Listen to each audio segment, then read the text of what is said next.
大家好，我係潘主任。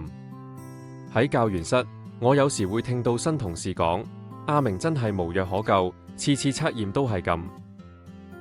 其實，如果你心入面已經咁樣定咗型，學生好快就會接收到呢種放棄嘅信號。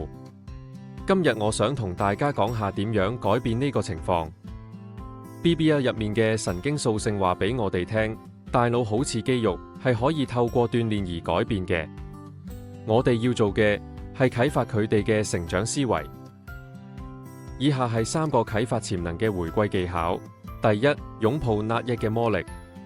當學生攞住份唔合格嘅卷，唔好講你唔及格，試下講你暫時仲未掌握到，我哋一齊試多一次。呢個暫時保留咗一份 IAI 嘅樂觀同盼望。第二，讚美策略，唔好只讚聰明。如果你讚佢聰明，佢下次失敗會好驚。要精準讚美佢嘅努力過程。我欣賞你就算遇到咁難嘅題目都冇放棄，仲試咗3種唔同方法。第三，製造小成功累積多巴胺，透過微細嘅目標建立成就感。當學生感受到進步嘅快樂，佢哋嘅大腦就會對努力上癮。向觀眾點頭。